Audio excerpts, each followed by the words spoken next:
Yuk kita mulai. Smart Listeners, segera kita ikuti brand adventure kebanggaan Indonesia bersama brand aktivis Arto Biantoro. Selamat mengikuti. Selamat datang Business and Inspiration. Selamat malam, listeners dari Jakarta. Maria menyapa Anda di 10 kota jaringan Smart FM Network. Hari ini menu buka puasanya apa, listeners? Karena sudah tidak berasa ya kita masuk di hari ke-16 Ramadan. Dan semoga puasa yang kita jalankan penuh dengan berkah dan juga kelancaran. Nah, kalau kita ngomongin soal menu makanan atau kuliner ya, listeners, ragam kuliner Indonesia ini dinobatkan sebagai makanan terlezat di dunia nomor 6 dari 100 negara. Dan baru saja Indonesia juga menjadi satu-satunya negara di ASEAN ini yang masuk 10 besar penghargaan Taste Atlas Awards 2023.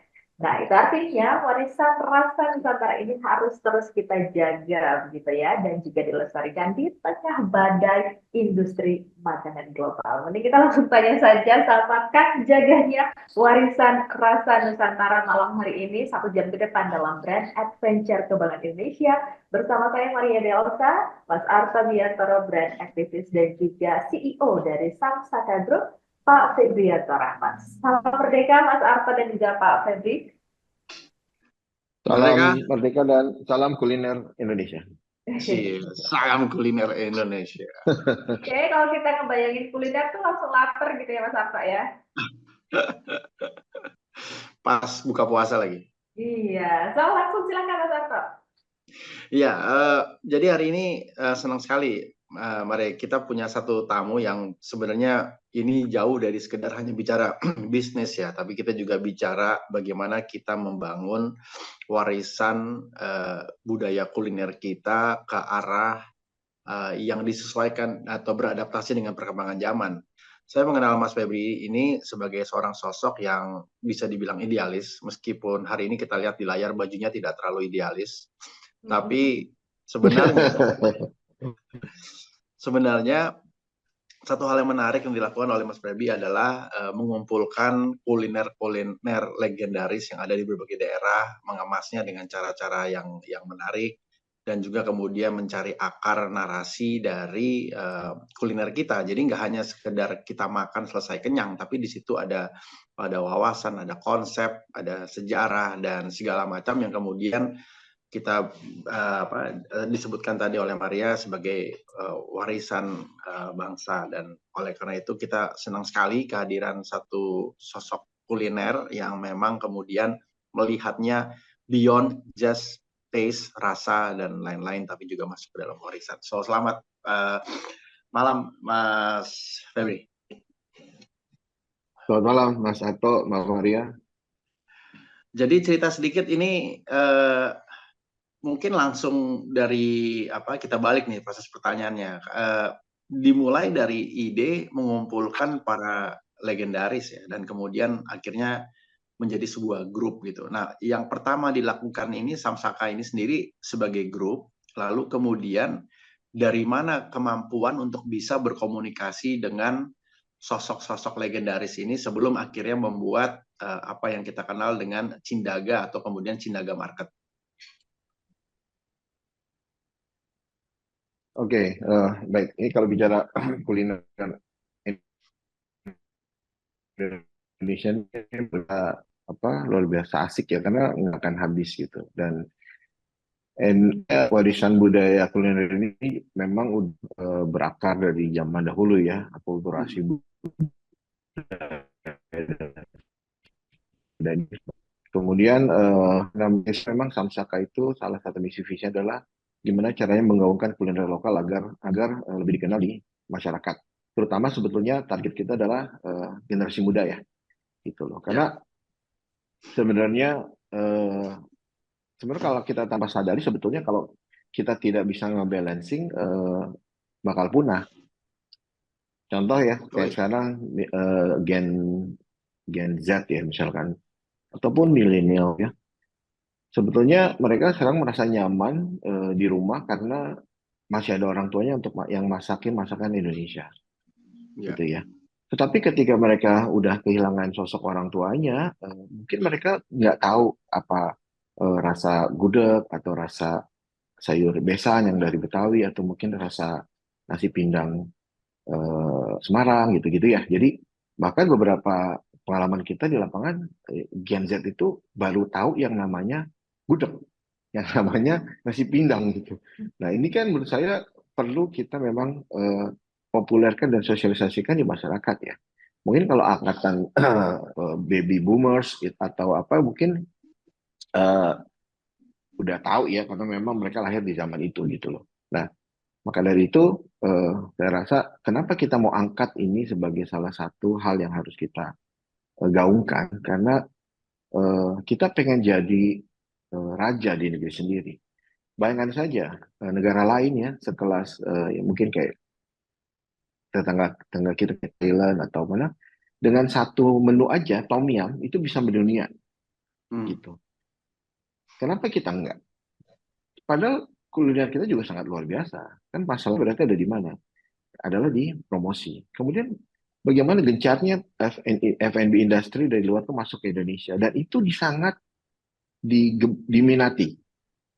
Contoh ya, kalau kita masuk ke pusat perbelanjaan, tapi ini memang nggak ada salahnya, karena ini kan bisnis ya. Ya, bahwa komposisi tenan-tenan yang modern food, western, Japanese itu pasti akan mendominasi jauh lebih banyak daripada tenan-tenan lokal ya. Tapi ini kan bisnis. Memang mungkin kemampuan finansial pasti jangan jauh lebih kuat daripada yang lokal. Makanya saya senang banget kalau ada grup-grup besar yang masuk ke dalam mall ya untuk mengusung kuliner-kuliner lokal. Nah, tugas kami ini adalah gimana caranya mengangkat UKM, kita bilangnya sebenarnya bukan UKM ya, startup ya, kuliner, supaya lebih profesional, kita angkat mereka dari nol, dari bawah sampai mereka bisa menjadi apa namanya pemain kuliner yang lebih besar. Karena semua unit bisnis kami adalah scale up mereka. Mulai dari event, kemudian mulai dari kita arahkan mereka ke area yang permanen, kita punya catering, kita punya food frozen food, kita terakhir adalah kita punya manajemen kemitraan. Jadi ketika mereka sudah siap diduplikasi, mereka sudah masuk ke scale up yang kedua adalah oke, kemudian kita masuk ke scale up terakhir, kita akan offering mereka untuk oke, mau nggak nih itu yang kita siapkan dari A sampai Z buat mereka. Kemudian juga kita punya namanya Samsak Academy, mungkin atau udah pernah kita sounding dan kita mau coba kolaborasi, gimana cara mereka bisa lebih profesional. Dan kita berharap ini apa yang kita lakukan dengan pengusaha-pengusaha startup kuliner ini bisa membuat mereka menjadi lebih tangguh ya untuk membalancing masuknya kuliner-kuliner asing ke ke negeri kita, ke Indonesia gitu loh. Nah ini memang harus ada yang mikirin nih, Mas Arto, Mbak Maria ya. Soalnya kalau enggak ya, saya bilang tadi, ini bakal punah. Nah, dalam perjalanannya kita juga, apa namanya, dalam perjalanan usaha kami untuk mengangkat kuliner lokal, lokal pride, salah satu Indonesia, kita juga, apa namanya, mengangkat, mengekspos kuliner legenda yang sebetulnya ini bisa menjadi sebuah role models bisnis kuliner Indonesia. Karena bayangkan aja, dari tahun 1927, 1936, 1918, dan mereka eksis tetap ada. Itu tuh bukan sesuatu yang mudah menurut saya. Ya, mengawali usaha dari dulu sampai sekarang, dan mereka bisa meregenerasinya dengan baik, sampai bertahan sampai sekarang. Ya, sekarang ini kan semuanya serba instan. Ya, instan tuh biasanya instan sukses, instan juga jatuhnya gitu ya. Nah, sementara mereka itu bisa eksis kayak contoh ya. Contoh yang toko out lah, misal toko out itu dari 1936 sampai sekarang dia udah masuk ke generasi ketiga, sekarang mau masuk ke generasi keempat karena foundernya Bu Jenny yang berumur gitu ya. Nah sekarang udah masuk ke anaknya yang sudah disiapkan untuk mereka kebetulan kuliah di industri teknik pangan kalau salah ya. Jadi karena saya juga udah kenal baik beliau gitu ya, sering bicara dan salah satu yang kita sering bawa untuk event maupun yang kita tempatkan di area-area yang permanen di tempat-tempat di food court kita gitu. Jadi jadi bayangin aja belum lagi yang lain-lain ya gitu. Nah itu ada yang memang bisa berkembang, ada yang memang outlet cuma satu gitu. Nah ini adalah tugas kita membongkar mindset mereka untuk lebih maju gitu loh. Dan ini yang kita alami beberapa tenan-tenan legend kita yang tadinya cuma punya satu outlet, ketika kita ngobrol ya memang agak sulit ngajak karena kita perlu pendekatan secara emosional juga. Jadi nggak cuma sekedar by phone, kita harus ngobrol, ketemu gitu ya. Kita sampaikan apa yang telah kita lakukan buat teman-teman kuliner di Indonesia. Nah, ketika mereka masuk ke event, misalkan mereka happy karena juga kita bisa mendatangkan traffic yang luar biasa. Kemudian disitulah mereka mulai terbuka wawasannya bahwa ternyata ada kesempatan lain untuk berkembang ya. Dan ini sangat mudah jika ada generasi yang lebih muda yang bisa kita ajak gitu ya. Nah, pengalaman kita seperti itu. Beberapa teman-teman legend udah buka outlet di Jakarta karena kita membuka mereka agar mereka keluar dari comfort zone. Teman-teman dari Glodok Pancoran boleh tanya, itu yang salah satunya adalah saya yang membongkar mereka untuk keluar dari pedagang-pedagang Glodok. Untuk ikut event, kemudian alhamdulillah mereka sekarang kayak contoh es kopi Taki ya, itu udah outletnya udah banyak, alhamdulillah mereka udah berkembang. Dulunya mereka sama sekali tidak pernah ikut apapun, dan ketika mereka merasakan bahwa ada opportunity bisnis lain yang harus mereka lakukan, dan harusnya ini bisa dikembangin karena mungkin Mas Arto lebih paham ya, brand itu kan sebuah aset ya. Jadi ketika mereka bisa eksis di 1927 dengan nama brand tertentu, kalau brand itu tidak berkembang, menurut saya itu sayang banget. Jadi harusnya tugas dari generasi berikutnya untuk ngembangin kayak yang tadi saya kasih contoh ya, Toko On, es kopi Taki gitu kan. Nah mestinya mereka bisa lebih tidak hanya di outlet yang tua itu yang udah jadul, tapi itu menjadi memorable sebetulnya. Kenapa selalu rame? Karena memang memorinya banyak di situ. Salah satu orang datang adalah karena kita tahan dulu cerita-ceritanya, nanti kita sambung di sesi kedua ya. Kita akan kembali lagi dalam Brand Adventure Kebanggaan Indonesia. Brand Adventure Kebanggaan Indonesia segera kembali. Mari ikut berbincang lewat WhatsApp kami di 0812 11 12 959. Smart FM, the spirit of Indonesia, part of Kompas Gramedia Radio Network. Kami hadir bukan sekadar menghibur. Kami hadirkan berbagai program berkualitas, membuka wawasan, menginspirasi, dan menguatkan, melewati berbagai krisis dan situasi penuh tantangan. Menjadi panduan pengambilan keputusan bagi para CEO, direktur, manajer, profesional, dan pelaku bisnis di berbagai bidang dengan SIS AB+, serta rentang usia 25 hingga 45 tahun. Agar bisnis dan karir yang dibangun berkembang serta melaju seiring perkembangan zaman, dijalankan sepenuh hati, penuh kecintaan, tanpa kehilangan jati diri, selalu memiliki pandangan terbuka dan luas. Smart FM Network hadir untuk Anda di sejumlah kota di Indonesia. Jakarta, Yogyakarta, Surabaya, Medan, Palembang, Pekanbaru, Banjarmasin, Balikpapan, Makassar, dan Manado. Menjangkau Anda melalui berbagai platform digital dan media sosial, streaming, podcast, YouTube, Instagram, Facebook, dan Twitter. Meningkatkan peluang produk dan jasa Anda semakin dikenal, dipercaya, dan dipilih konsumen cerdas. Dengan dukungan tim activation kami yang kreatif dan profesional, jaringan yang luas, serta kolaborasi dengan unit Kompas Group of Media lainnya, kami merupakan mitra yang tepat untuk membangun brand awareness produk Anda. Smart FM mendukung pertumbuhan serta kemajuan karir dan bisnis Anda. Smart FM, the spirit of Indonesia.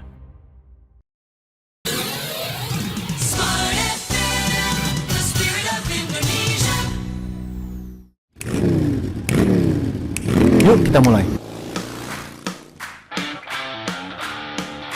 Masih kita ikuti Brand Adventure Kebanggaan Indonesia. Perbincangan ini juga bisa Anda simak melalui YouTube channel Radio Smart FM. Bernama Business and Inspiration, kita kembali lagi dalam Brand Adventure Kebanggaan Indonesia bersama dengan Pak Febrianto Rahmat, CEO dari Samsaka Group, dan tadi sudah bridging-nya menceritakan luar biasa panjang sekali ya, sedikit perkenalan juga mengenai Samsaka Group begitu ya. Kita lanjut lagi, Pak Febri mungkin tadi sebelumnya terpotong, atau dari Mas Arto dulu ada yang ditanyakan? Ya, ya.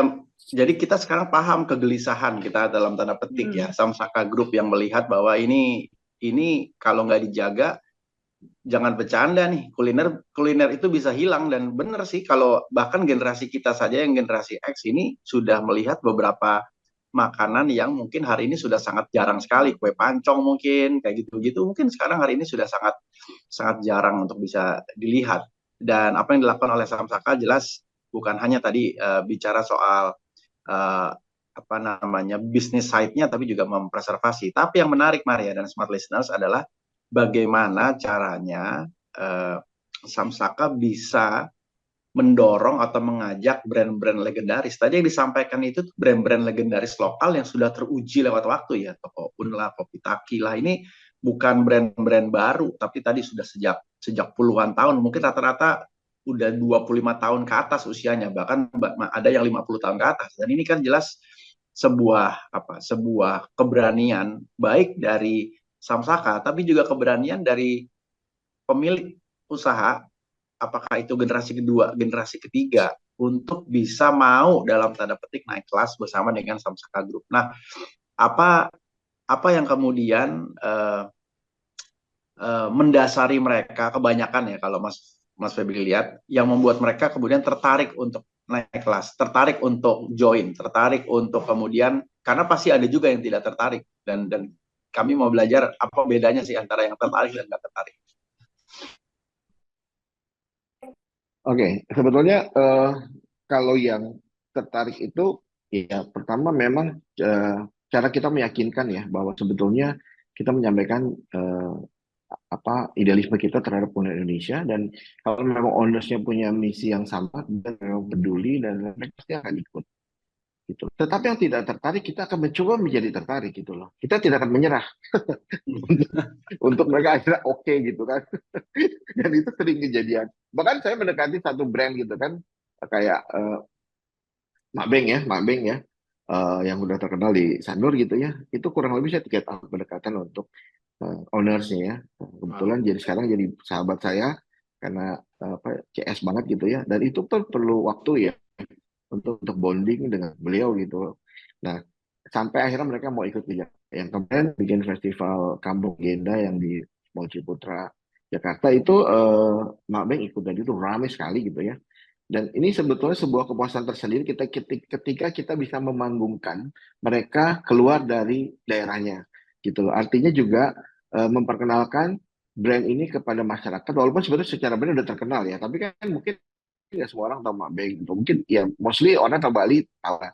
Tapi kan yang anak-anak Gen Z lagi kembali lagi itu mungkin nggak pernah ngerasain gitu kan. Nah ini kan salah satu hal yang baik ya buat kuliner Indonesia gitu loh.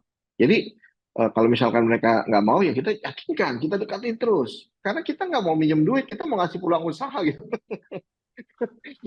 jadi kenapa kita perlu pusing gitu kan? Kita mau ngasih peluang usaha gitu loh. Kayak sekelas Mak Beng yang udah besar di Sanur aja, mereka mau mencoba gitu untuk membuka. Jadi di situ nanti mungkin mereka berpikir-pikir, oke, seandainya saya buka ini akan membuka wawasan bisnisnya gitu. Maksudnya, oke, ini ternyata marketnya acceptable gitu ya. Misalnya kita bawa cross border, kan konsep kuliner kita cross border nih, dari kota ini ke kota ini, kalau membawa kuliner yang dari kota lain. Karena salah satu tujuannya kita mau trial market sebetulnya. Sebenarnya dari sisi bisnis adalah trial market. Apakah market itu menerima produk gue, gitu kan? Nanti ada peluang untuk, wah mungkin kalau gue buka outlet di sini, satu cabang trial yang permanen ya, apakah dia ikut lewat Samsa Group ataukah mereka independen, ini lumayan nih, karena produk gue selama gue event selama 2 minggu, 12 hari itu diterima dan ramai gitu kan. Ya, jadi sebenarnya salah satu tujuan adalah itu gitu. Jadi sebenarnya membongkar mindset mereka sih yang paling penting sebetulnya. Memang kebanyakan memang mereka orang tua, tapi kita tetap pendekatan ke mereka gitu loh. Gitu. Ada yang memang sulit karena masalahnya sama sekali tidak ada yang mewariskan. Dan itu Hmm. sih bakal punah. Maksudnya gini, jadi mereka hanya berdua suami istri nggak punya anak gitu ya. Terus mereka masih bisnis itu gitu. Nah ini agak sulit ya sebetulnya. Sementara kita sangat excited dengan makanannya gitu ya. Gitu. Hmm. Tapi ya mau gimana? Udah sepuh gitu nggak bisa kemana-mana. Sampai saya nawarin kalau saya minta resep pasti nggak dikasih ya. Akhirnya sampai kita kayak beli putus. Udah kita coba deh tawarin ini kita bahan-bahannya kita bawa ke Jakarta ya Pak. Kita yang provide kita segala macam. Saking kita pengennya bahwa kulit ini harus dikenal di masyarakat gitu, di event kita gitu, sampai kayak gitu. Tapi secara ke depannya itu saya rasa punah gitu. Dan itu banyak sih kejadian kayak gitu. Nah saya bersyukur kalau misalkan ada juga yang misalkan orang tuanya kuliner, anaknya sekolah kedokteran, sekolah arsitek, segala macam di luar negeri. Nah nggak passion, nggak ada yang terus lagi. Passionnya nggak sama dan itu juga bakalan hilang gitu ya. Itu sayang sih sebenarnya. Dan itu case-case yang kita temukan di lapangan seperti itu.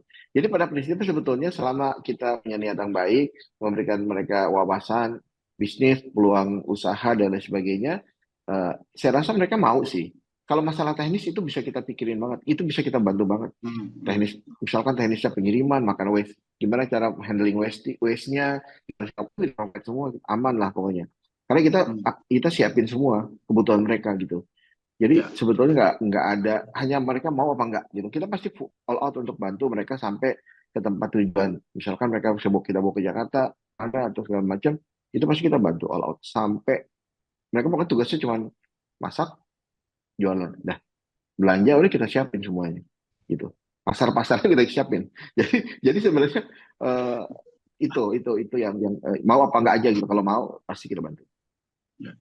Mas Feb, jadi sekarang Ya, jelaskan apa itu Cindaga, apa itu Cindaga Market. Mungkin sekarang namanya jadi Cindaga Market ya. Ini bagian dari grup ya, Samsaka. Tadi sudah dijelaskan betul. bahwa mendorong lebih banyak kuliner atau brand lokal legendaris bergabung dan sekarang punya Cindaga. Ini semacam kayak akses to marketnya, outletnya atau seperti apa? Ya, jadi Cindaga ini sebenarnya konsepnya adalah eh, kita mau memberikan showcase mereka di tempat yang lebih permanen ya, terutama untuk kuliner legendaris dan otentik Nusantara gitu. Jadi sebenarnya konsepnya adalah bagaimana masyarakat bisa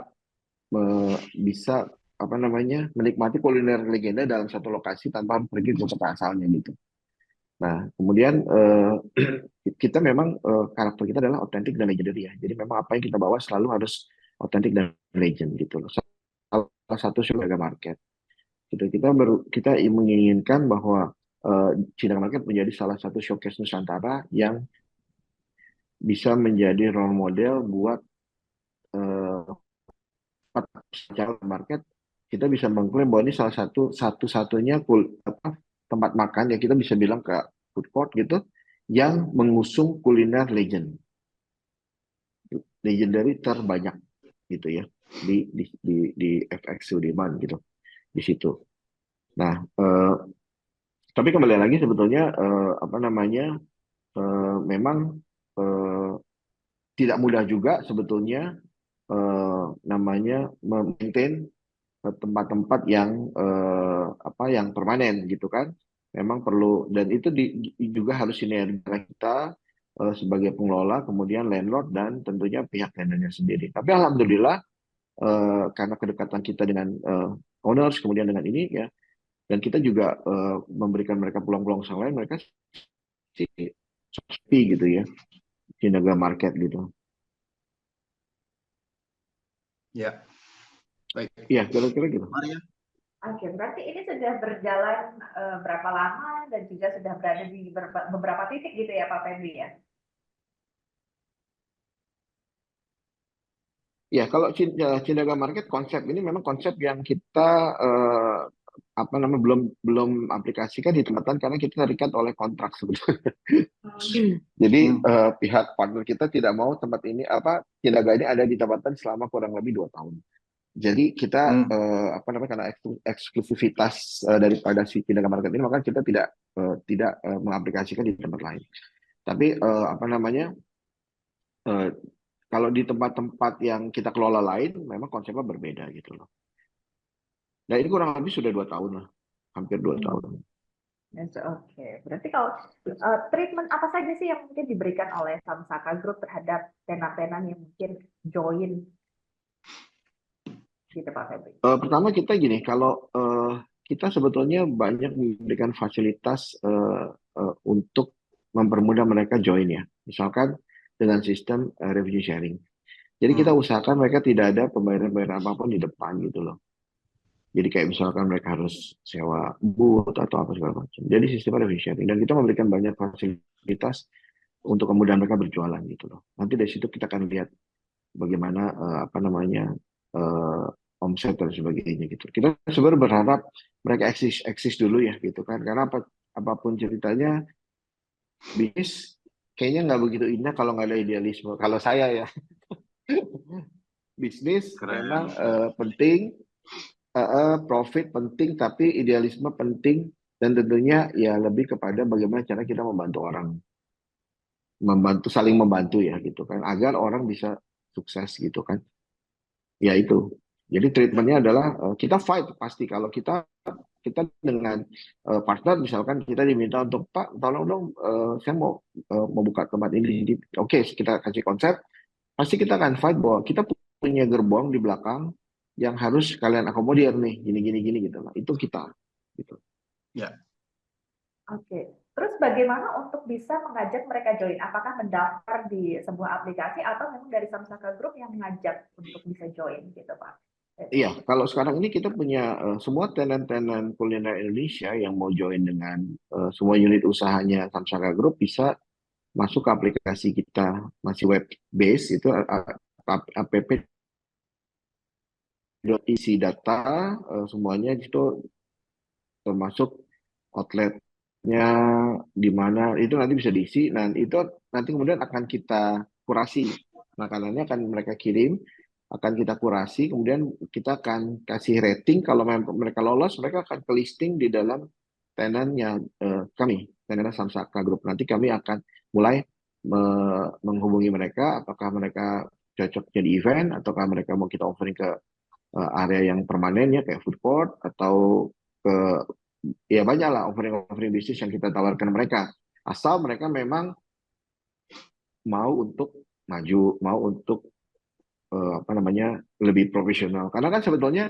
kendala-kendala kita untuk handle tenan-tenan startup ini memang nggak gampang juga ya, karena kadang-kadang mereka anggota tuh kadang-kadang pokoknya ya gitulah, mungkin masyarakat nggak tahu lah gitu kan. Ya memang seru sih gitu kan, nge-maintain mereka, ngajak mereka tuh memang seru gitu. Tapi kita akan ada kebanggaan tersendiri kalau mereka sudah berhasil. Dan kita tidak perlu ucapan terima kasih, tapi melihat mereka ya kita sudah senang gitu. Sukses mereka adalah sukses kita sebetulnya. Walaupun mereka mungkin lupa sama kita, tapi mereka pasti nggak lupa sih. Mereka pasti dalam hati tahu, oh yang buat gua seperti sampai sekarang ini ada Samsaka gitu kan. Nah, saya udah senang gitu. Karena saya berharap mereka bisa menjadi role model buat yang lain. Itu aja sebenarnya. Jadi saling belajar gitu. Ya. Mas Feb, boleh disebut ulang lagi tadi websitenya? app.samsaka.com. App? Iya, app.samsaka.com. .samsaka.com ini gitu. Di web base ya. Nah, kalau iya. Oke. Masih web base. Kita sih berharap berkembang nanti. Oke, Pak Febri dan Mas Arta, nanti kita kembali lagi ngobrol-ngobrol. Kita jeda break dulu. Tetaplah bersama kami dalam Brand. Ya, coba guys. Ya. Brand Adventure Kebanggaan Indonesia segera kembali. Mari ikut berbincang lewat WhatsApp kami di 0812 11 12 959. Smart FM, the spirit of Indonesia, part of Kompas Gramedia Radio Network. Kami hadir bukan sekadar menghibur. Kami hadirkan berbagai program berkualitas, membuka wawasan, menginspirasi, dan menguatkan, melewati berbagai krisis dan situasi penuh tantangan. Menjadi panduan pengambilan keputusan bagi para CEO, direktur, manajer, profesional, dan pelaku bisnis di berbagai bidang dengan SIS AB+, serta rentang usia 25 hingga 45 tahun.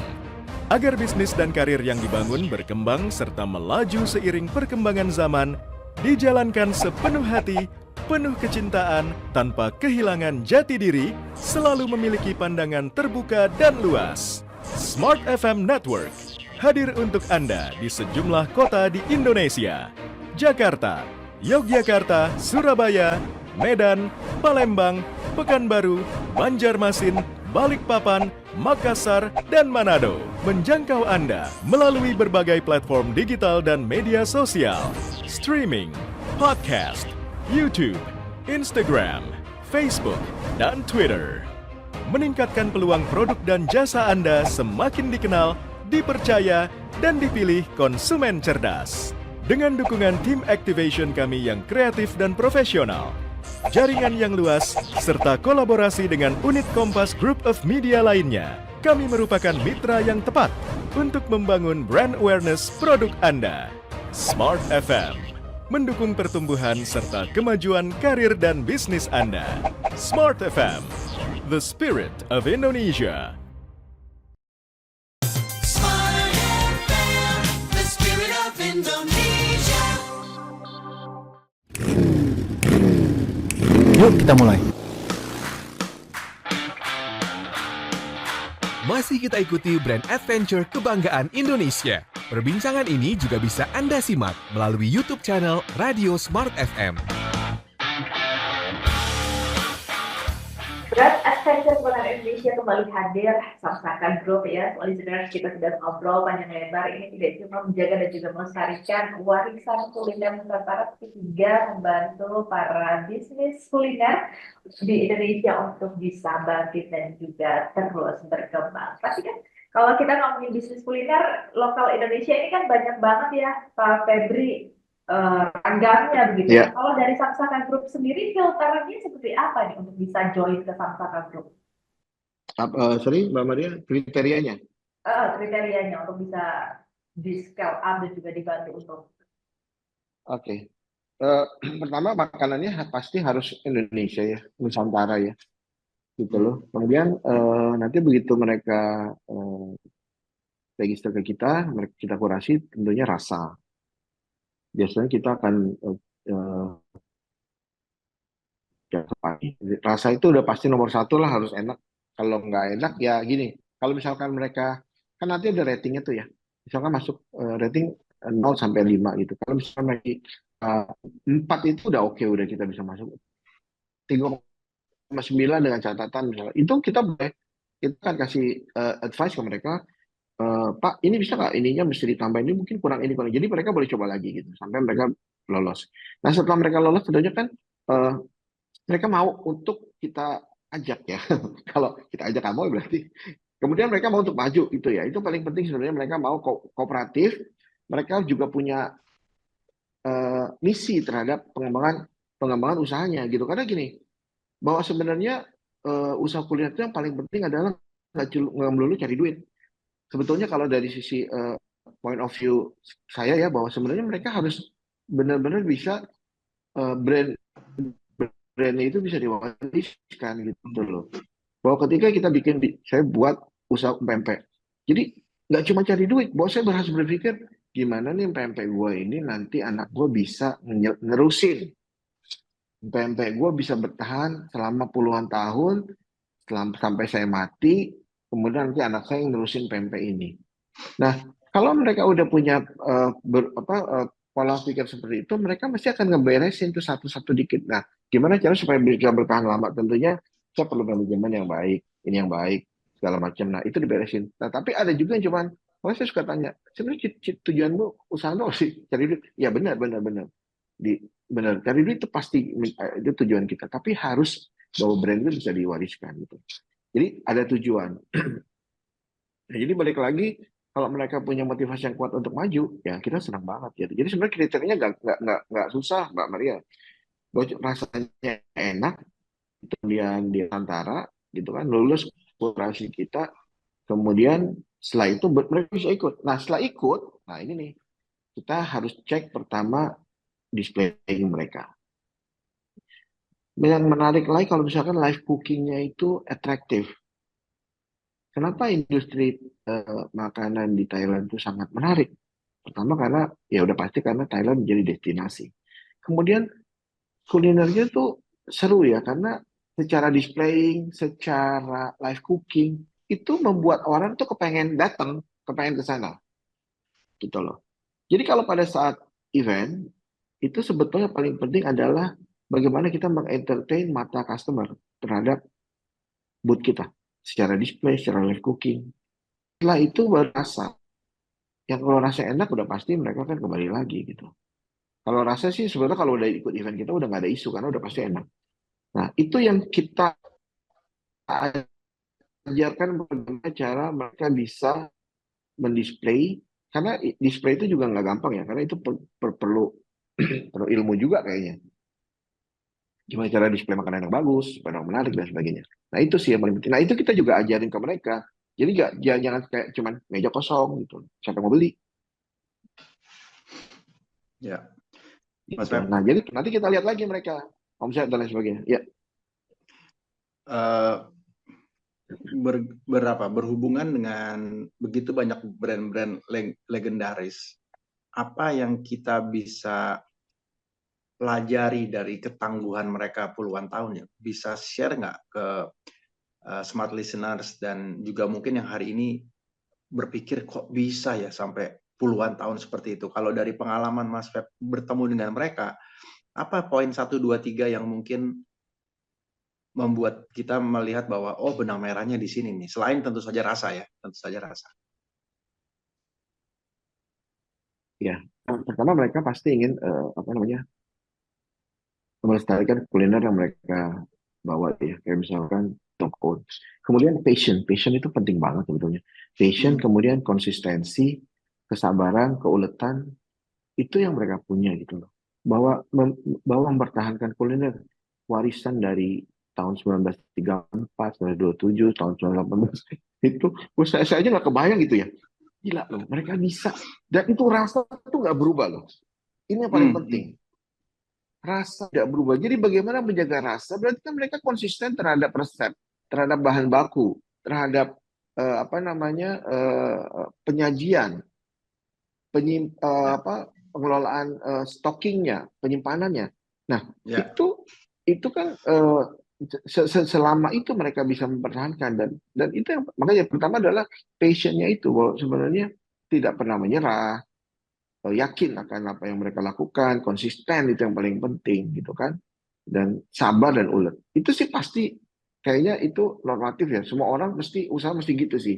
Hmm, Cuman memang itu kenyataan yang saya dapetin bahwa mereka apa namanya luar biasa menurut saya. Dan kuliner itu, aduh, itu ya proses kan. Masak itu kan proses. Saya kebayang ya, mereka zaman dulu ya. Kalau sekarang sih serba online, lu punya supplier, lu telepon tinggal datang. Zaman dulu pergi ke pasar, hmm, belanja cabai, belanja ini, belanja itu. Belum lagi SDM. Pengelolaan SDM itu juga nggak gampang loh, ya kan? hmm. Apalagi di kuliner, belum misal karyawannya cheating. Nah, yang bertahan sampai existing berpuluh-puluh tahun, itu pasti punya seni untuk mempertahankan SDM-nya sampai ikut pula puluhan tahun. Betul, betul. Berarti Sampai beranak di berarti situ, berarti di situ ada titik kritis generasi 1 ke generasi 2 minimal gitu ya, atau kalau sampai generasi ketiga berarti di situ ada proses yang tadi Pak apa namanya Mas Fabri bilang kalau itu tidak disampaikan ke generasi berikutnya hilang tuh karena ada juga tren-tren atau kasus-kasus yang generasi 2 atau ketiganya nggak peduli sama sekali dengan bisnis orang tuanya dan itu menjadi salah satu tanda-tanda yang berhasil bisa jadi mungkin dari kecil pulang sekolah diajak sama ayah ibunya kerja di dapur dan itu yang membuat passion tadi legacy tadi terus berkembang sampai ke 3 katakanlah mungkin nggak begitu. iya betul betul betul. Jadi memang ketertarikan itu dari cara orang tuanya mungkin mendidik anaknya untuk sudah men-set up ini anak gua kayaknya ada passion, udah ada yang mulai diajarin ini segala macam. Tapi mungkin ada yang enggak, aku nggak tertarik, aku ya pasti kan kita juga membiarkan sudah begitu sudah besar, yang lain merasa bahwa merasa memiliki itu biasa tuh kayak gitu tuh. Kemudian akhirnya pecah kongsi. Nah, sebetulnya itu internal problem. Saya nggak akan masuk ke arah situ. Cuman saya hanya masuk di area di ranah ketiga mereka kita perlu untuk eh, apa namanya ikut di bisnis-bisnis kita aja gitu loh. Tapi eh, ya beberapa juga ada case-case yang legend itu pecah kongsi kan kakak beradik gitu kan. Nah, yang ini mungkin jadi misalkan yang kakaknya ini yang warisan resep yang paling otentik yang di sini yang pegang ini dia buka kayaknya kurang enak gitu. Nanti itu masyarakat yang menentukan sendiri sebetulnya bagaimana taste-nya gitu kan sebetulnya. Tapi walaupun satu brand yang sama ya, tapi masyarakat yang akan menentukan, lidah mereka yang menentukan mana yang mereka pilih gitu. Nah, kita tentunya ngikutin yang otentik ya. Kalau misalkan kita memberikan mereka peluang bisnis, misalkan mereka ajak buka tempat baru atau kita ajak mereka berpartner di mana, ya tentu kan kita mencari yang paling diminati oleh masyarakat gitu loh. Jadi kita tidak mengurusin memang mereka terlalu dalam tentunya. Itu Mbak Maria. Oke. Pak Febri, saya juga penasaran. Ini kan kuliner Indonesia kan beraneka ragam, tapi di zaman sekarang kan orang-orang pasti pengennya yang berbeda. Berarti kalau tadi apa namanya jenis-jenis kuliner yang masuk dalam masakan ini berarti apakah yang benar-benar otentik lokal Indonesia ataukah memang ada kuliner-kuliner yang dia punya suatu ciri khas yang baru, modernisasi dan sebagainya, ini juga bisa masuk? Sebenarnya kita lebih utamakan yang otentik dan legend ya. Itu yang kita utamakan. Kalau misalkan apa namanya kayak fusion sebetulnya kita enggak sih. Kita lebih ke yang benar-benar Nusantara gitu ya. Karena yang kayak misalkan fusion apa ya, makanan Indonesia yang fusion misalkan stik ayam sambal matah gitu. Gitu. Nah, kita case by case sih, tapi kita tidak utama itu. Jadi makanan yang kita usung benar-benar makanan-makanan tradisional daerah yang memang kita mau angkat gitu. Oke, berarti kayak tengkleng, begitu-begitu yang masuk ya? Iya, iya. Iya. Penasaran sebelum kita masuk ke break ya. Kalau disebut legenda itu dalam bayangan Mas Febri itu tahun berapa terakhir? Sebetulnya benar tadi yang Mas Arto bilang tuh antara 20 tahun ke atas lah. Berarti 2000 udah bisa disebut legenda gitu? 1990 kalau ke bawah kali ya? ya kalau ya, 1990. kalau ya kalau misalnya bisnis mereka lewati selama 20 tahun itu sebenarnya menurut saya udah lumayan teruji ya. Gitu Ya, loh. ya. Tapi legend dari ada yang baru jadi legend gitu. Ya jelas apa kuliner tahun 1999 sama 1927 ya jauh lah ya. Beda 70 tahun ya. Beda 60 tahun ya. Tapi tetap masuk dalam kategori legenda, tapi legenda pemula kali Iya, kalau iya. 97. Iya,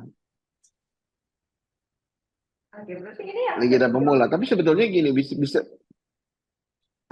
juga sebenarnya gini, sebetulnya mereka buka outletnya itu misalkan baru 10 tahun. Tapi sebenarnya resepnya itu sudah masalahnya iya, sudah iya, diperkenalkan iya. orang tua itu dari zaman dulu gitu. Ya, ya. Dan itu banyak kejadian tuh Jadi kayak itu begitu bisa ya. kita kategorikan sebagai legend.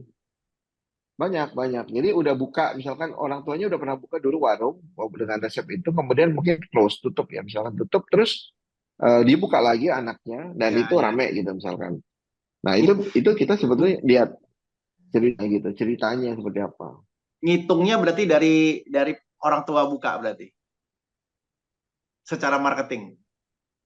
Iya, dari kita kan tanya, iya secara marketing kan tanya, ini pernah saya buka dulu resep kayak ada satu bakmi, kan saya tuh, Pak, saya mau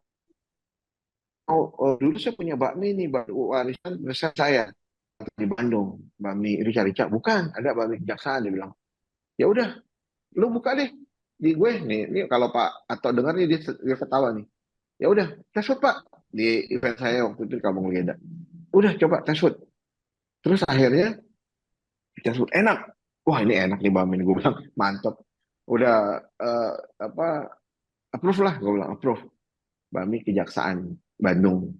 Nah, karena pernah dia ikuti Kampung Lilit, akhirnya itu buat Oh, Kejaksaan 19 berapa sih? 68 iya kalau iya salah. iya iya iya. Tahu Nah, tahu tahu tahu. kemudian disitulah Pak Ato dulu Pak Ato itu yang punya Bata Kecuplis, boleh di cross check ke beliau nih. Nah, akhirnya mulai dari Bakmi Jaki event itulah Bakmi Jaki itu mulai berkembang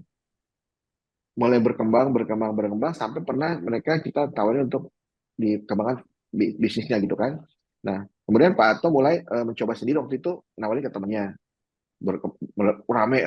Sekarang tahu ada 44 outlet Bakmi Jaksa.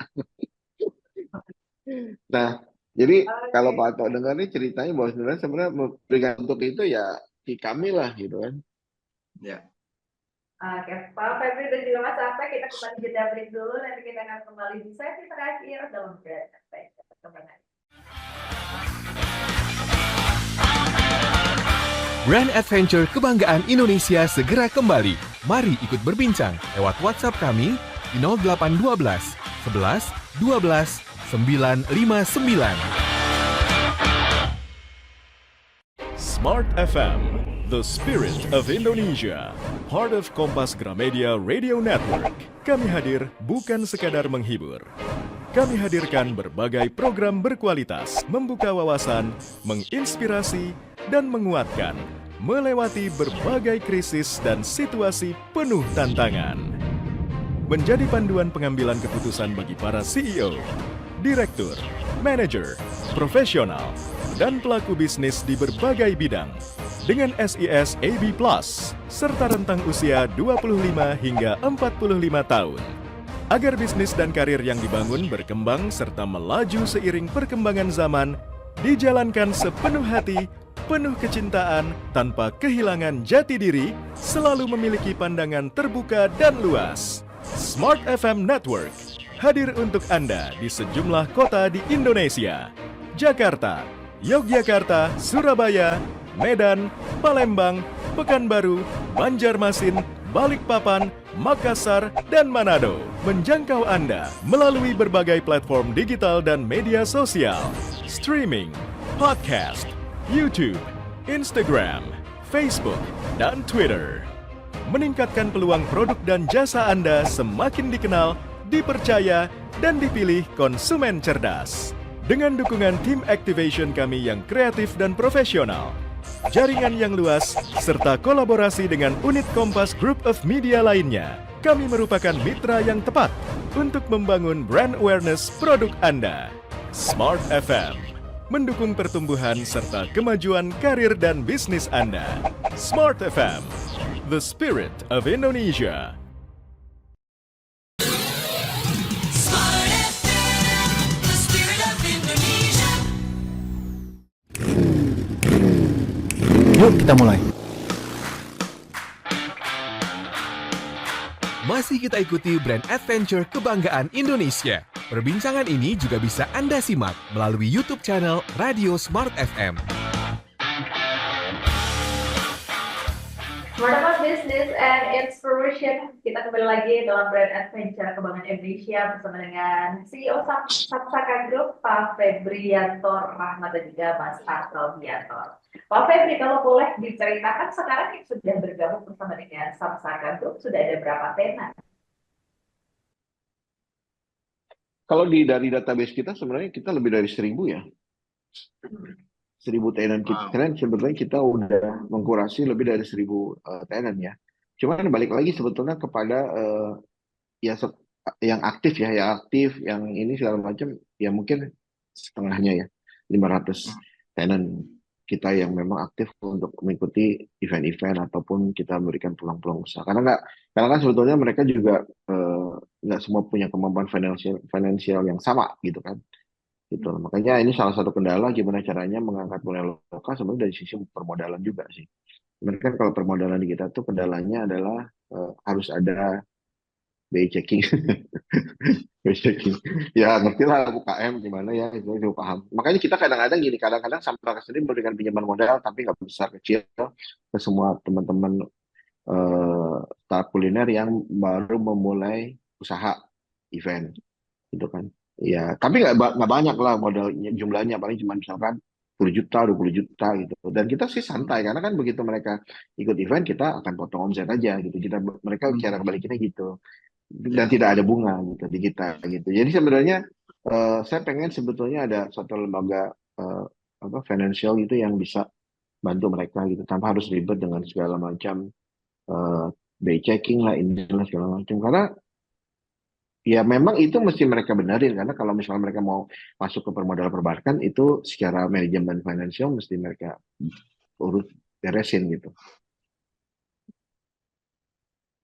Oke. Dari Mas Arta ada yang ditanyakan? Pak Febri ada di tempat? Oh, Pak Febri keluar dari Silam kayaknya. ya, oke. Nah, kalau kita ngobrolin soal kuliner ini berarti kan eh, banyak banget gitu ya Mas Arta dan Sapsaka Group ini sebagai wadah juga untuk bisa memfasilitasi para UMKM bisnis kuliner ini untuk Iya. mewariskan gitu. Nah, Eh, jadi yang menarik dari Cindaga ya, saya tahunya Cindaga dan di balik Cindaga itu ada grup namanya Samsaka. Yang menarik dari mereka ini sebenarnya adalah yang saya tahu mereka ini basisnya bentuknya seperti food court, seperti tempat makan kuliner. Yang membedakan adalah setiap tenan yang ada di sana itu adalah legenda-legenda kuliner dari daerahnya masing-masing. Tadi sudah disampaikan gitu. Jadi ada es kopi Taki lah, ada apa namanya Cafe Un lah, ada Toko Un, ada sate ayam Apotik Jaya dan lain-lain yang saya tahu itu pertama tantangannya nggak mudah bagaimana mendorong pemiliknya untuk datang ke dan bergabung bersama ya. Yang kedua tentu saja bagaimana kemudian mempreservasi brand-brand ini, menjaga dan kemudian mendorong sosialisasi kepada masyarakat agar mereka mengenal ada brand-brand kuliner dari berbagai daerah ini dalam satu tempat gitu yang bernama Cindaga tadi. Dan ini yang menurut saya satu hal yang luar biasa ya, bukan cuma sekedar ngumpulin makanan dari berbagai macam rasa gitu kan untuk makan kuliner selesai kenyang, tapi di sana ada narasi-narasinya. Kita bisa kadang-kadang ada beberapa owner yang juga suka datang gitu kan, dan kita sebenarnya kesempatan sekali gitu bisa ketemu sama mereka dan kemudian mengenal mereka dan belajar dari banyak kisah-kisah ini, dan itu yang saya pikir sangat menarik sekali dari apa yang dilakukan oleh Cindaga. oke, berarti ini juga menjadi peluang bagi UMKM lokal begitu ya yang terus mewariskan warisan kuliner Nusantara untuk bisa bangkit, bisa join juga bersama dengan Sapsaka gitu ya Mas Arto ya. Iya, betul, betul. Dan ya ini bukan promosi, tapi salah satu tempat di Jakarta, kalau Smart Listener ada di Jakarta, adanya di FX. Saya lupa lantainya lantai berapa, lantai atas. Di sana kita bisa coba dan juga melihat secara langsung ya apa yang dilakukan oleh teman-teman di Cindaga. Tapi juga kalau tidak salah juga mereka banyak melakukan pop-up kuliner booth, khususnya mungkin di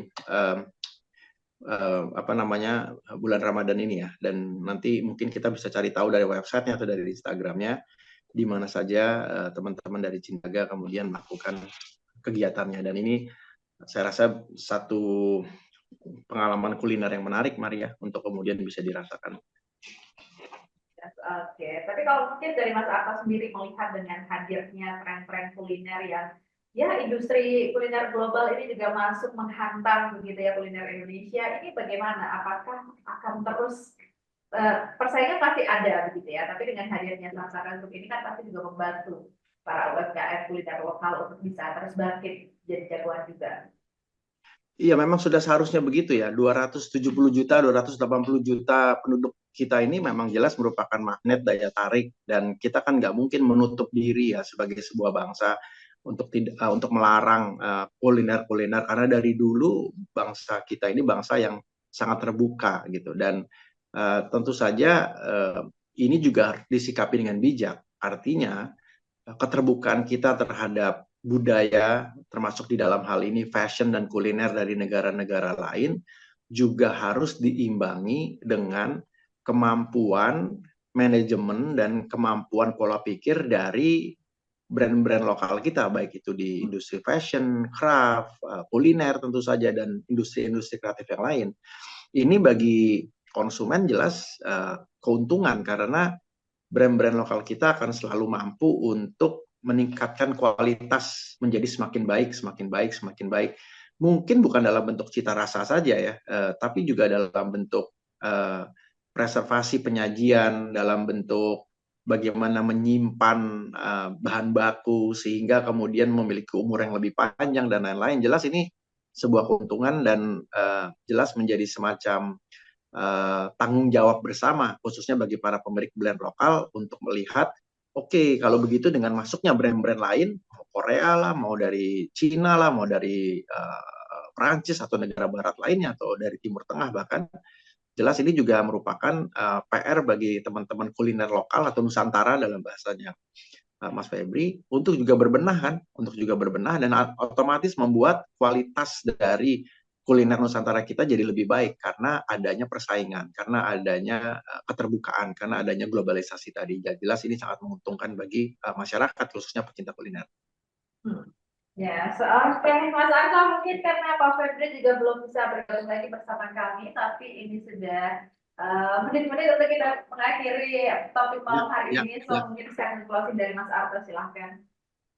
Ya, kuliner adalah industri yang sangat besar sekali dan kita bukan negara baru dalam dunia kuliner ya. Tadi dijelaskan sama Pak Febri dan Samsaka Group bahwa narasi budaya lewat kuliner kita ini sudah ada sejak dahulu kala, dan menyadari itu membuat kita semakin yakin bahwa berbisnis di bidang kuliner bukan hanya soal profitnya saja, tapi kita juga memiliki kesempatan untuk mendorong, melegendakan kuliner-kuliner kita, khususnya smart listener yang ada di daerah nih, yang kadang-kadang merasa bahwa ada beberapa makanan lokal kita yang ternyata sudah mulai jarang, dan tadi PR-nya bagaimana meneruskan ini kepada Gen Z dan gen-gen berikutnya, dan mudah-mudahan apa yang dilakukan oleh Samsaka Group memberikan inspirasi bagi kita bahwa membangun brand lokal juga bisa dilakukan secara kolaboratif dan bersama-sama.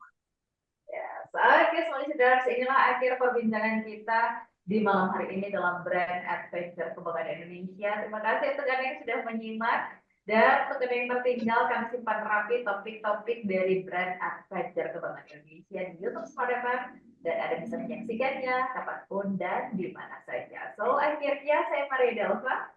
Ya, Tobiantoro undur diri, dan terimalah salam nasional kita, sekali merdeka tetap merdeka.